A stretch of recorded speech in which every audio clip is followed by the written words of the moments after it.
see the countdown clock that we'll put up. And you also can probably hear the protesters. They have been various people protesting. These people are singing, "Banks got bailed out, we got sold out." There have been other protest groups here today protesting immigration, protesting gay rights, protesting a variety of issues. These obviously are, there's racism protesting, and this obviously is protesting about the banks and taxation. Well, let's bring in Wolf Blitzer, anchor of CNN's Situation Room, John Avlon, CNN contributor and columnist for Newsweek and The Daily Beast, and Gloria Borger, CNN chief political analyst. All right, good to see all of you. Nice to see you. And we're seeing the American system in full swing on all sides. Occupy Las Vegas, that's what they're doing. That's right. They're protesting, which is their right. That's right, it absolutely is. And it's nice to see all the different things that they're talking about here. But let me ask you, who do you think tonight has the most to prove? We'll go through it, each of you, and I've had a chance to think. I know they were with us earlier in the hour, but what do you think? I think it's obvious Rick Perry, he's got a lot to prove.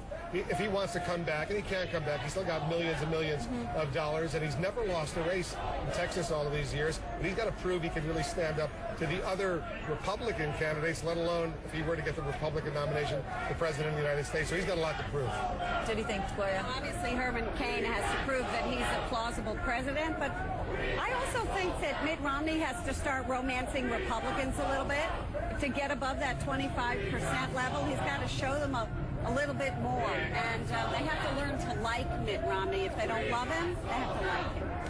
I like that. Romance from Mitt Romney. Well, he has not been able to close that deal to date. I mean, that 25% ceiling he's got is a fascinating dynamic in this race. But I'm actually been looking for something different. I think the whole Republican field is going to have to up their game in one specific way. They're going to need to put forward specific policy plans that don't simply do bumper sticker play to the base politics, but actually offer solutions that could pass a Congress and innovative ideas that actually can help shape the debate. Because people here in Nevada, you got nearly 14% unemployment. I think they should be sick of the kind of typical bumper sticker politics they've been getting from these folks, where as long as you play to the base, it's considered safe politics. It's not smart politics at the end of the day. Barack Obama had a lot of plans that couldn't pass the Congress also, and when he became president, he kind of realized it. But I think we are at the point where it's time for specifics. It's time for ideas, and not just the kind of play to the debate slot that we get too often. See how many ideas they come up with tonight. You know, it's hard, as someone who's moderated these Republican debates, the last one that I did back in Tampa. You give these candidates 1 minute, basically, to lay out their vision, 30 seconds for reply. So